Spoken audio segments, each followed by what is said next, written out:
Սիրելի արագածավանցիներ, ողջունում եմ ձեզ։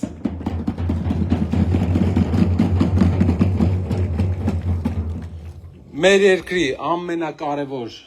ամենահիմնասյունային զարգացման ուղղությունը դա մեր համայնքների զարգացումն է, մարդկանց բարեկեցությունն է։ Այս արտահայտությունը կարող է հնչի շատ քաղաքական, բայց հիմքում ինչ ենք ուզում ասենք։ Հայաստանում գյուղացին, Հայաստանում Ավանի բնակիչը, որովհետև Արագածավանը չեմ կարողանում գյուղ ասեմ, ոնց որ Ավանա, քաղաքատիպ Ավանա, տենց է, չէ։ Ավանի բնակիչը ճանապարհից գալուց ես ինչ էի տեսնում, հեկտարներով ծիրանի այգիներ, ու ոգևորվում էի ծիրանի այգիներից, որ մարդիկ մշակում էին հողը, բայց ես գիտեմ, թե ինչ բարդություն դուք ունեք ծիրանի իրացման գործում, ամենամեծ բարդությունը, որ կա, սեզոնի ժամանակ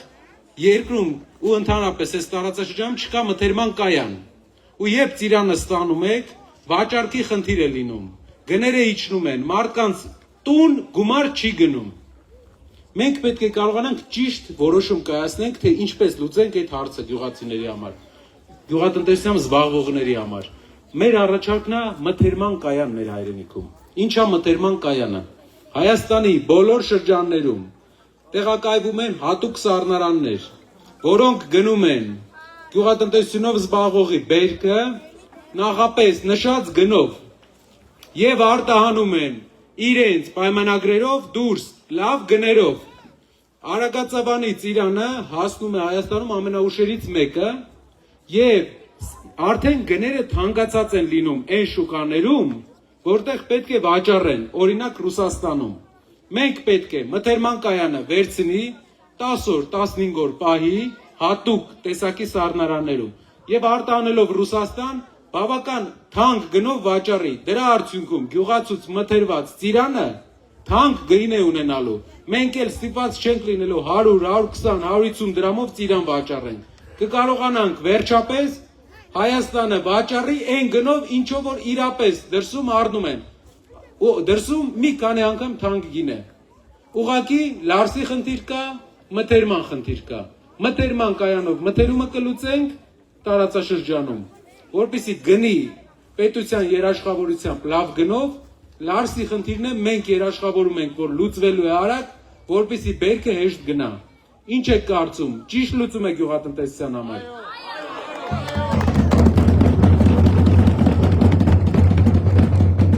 Երկրորդը համայնքի զարգացման համար իհարկե աշխատատեղերն են ոչ միայն գյուղատնտեսության մեջ, հիմնականում կանանց զբաղվածության հարցով։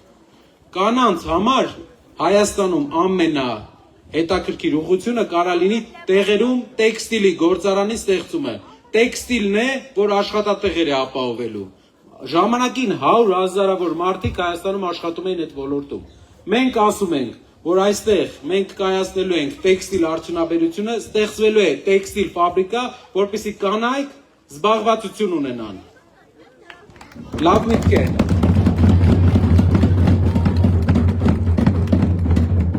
Սիրելի արագածավանցիներ, մենք նաև այցելելով համայնք, առաջինը այցելեցինք Հայաստանի համար իրենց արունը տված զինվորների հուշակոթողին։ Երեք մեր հայրենիքի պաշտպանության նախարարը, չնայած շատ դժվար է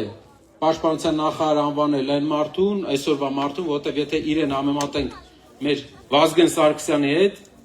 կտեսնենք, որ շատ տարօրինակ տեղ ենք հասել մենք։ 20 տարվա մեջ Վազգենի աթոռին նստած է չգիտես ով։ Բայց երեք մի հայտարարություն է արել, ասել է, որ ինչու չենք մենք մահացել պատերազմում։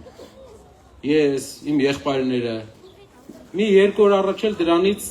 Հայաստանի վարչապետն էր նույն հայտարարությունը արել, ասել էր ինչու արցախցիները չեն մահացել։ Իրենք միշտ խոսում են մահերից, իրենք բերում են մահեր, քաջ մարտիկները, որոնք կռվել են Հայաստանի համար, որոնք իրենց արյուն են տվել, երբ իրենք գալիս են համայնքներ, անգամ չեն գնում այդ մարտիկների հուշակոթողը հարգելու։ Երբ այդ մարտիկների ծնողները եռաբլուրում փորձում են հարց բարձրացնեն, քաշքշում են, իրենք մեր երկրում բերում են մենակ բացասական վատ նավս կա ժողովուրդ, ցենց ասեմ, մեր ձևով ասած։ իրենք բերում են արյուն մեր երկրին։ Դրա օրինակը հազարավոր զոհերն են։ Ինքը կանգնած էր միտեղ, որտեղից 500 մետրի վրա Վանաձորում էր հայտարարություն արել, թե ինչու մենք չենք զոհվել պատերազմում։ Դրանից 500 մետրի վրա Սամվել Կարապետյանը կառուցել էր Լոռվա ամենամեծ ծննդատունը ու նվիրել էր համայնքին։ Մենք կյանքի մասին ենք խոսում, ծնունդի մասին ենք խոսում, յուղատնտեսության մասին ենք խոսում, զարգացման մասին ենք խոսում։ Իրանք խոսում են զոհվելու մահի մասին։ Դրա համար եկած առաջի օրվանից մահն է հետապնդում հայոց աշխարհը։ Դրա համար իրենց ճամփու դնելուց հետո էլ երաբլուրները չեն շատանալու մեր երկրում։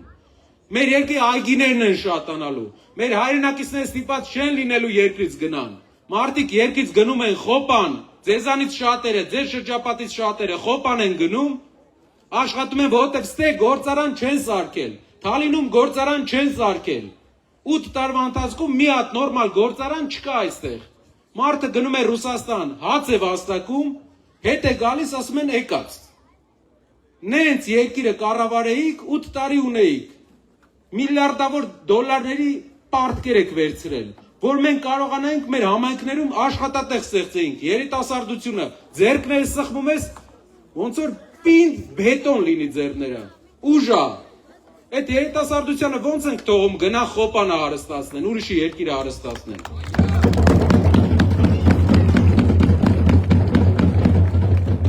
Այդ բազուկները Հայաստանն են հարստացնելու։ Ու Հայաստանը հարստանալու ամենամեծ շանսը ունի։ Իրենք հյուսիսում սառը երկրները կարեցել են հարստանան, մեր այս բերք ու բարիքով լի հայրենիքը ոնց չի կարա հարստանա։ Մենակ մեզ պետքա վարժ առաջնորդ։ Մեզ պետքա առաջնորդ, ով երկրին վերաբերում է հորպես։ Հերը կգա տուն, կասի խիչ ես գնացել զոհվել։ Հերը կգա տուն, կանանց վրա ճվճվա, կարող է մի անգամ նենց ջղայնանա, բայց նենց չի ամեն օր։ Այս մարդը մեզ որպես երկիր հայր չի վերաբերվում։ Վերաբերվում է որպես երկիր մտած 18 տարեկան չկայացած էակ։ Մեր երկրին հայրա պետք, հայրաբար, եղբայրաբար մոտեցող մարդ է պետք, ով կստեղծի այդ աշխատատեղերը, չի թողի մեր ժողովուրդը գնա դուրս, այլ կաշխատի հայոց երկրի համար, որ այդ բազուկները, որ այսօր ես ձեզ բարևում էի, բետոնի նման, Հայաստանը ուժեղացնեն, ոչ թե օտար երկրները։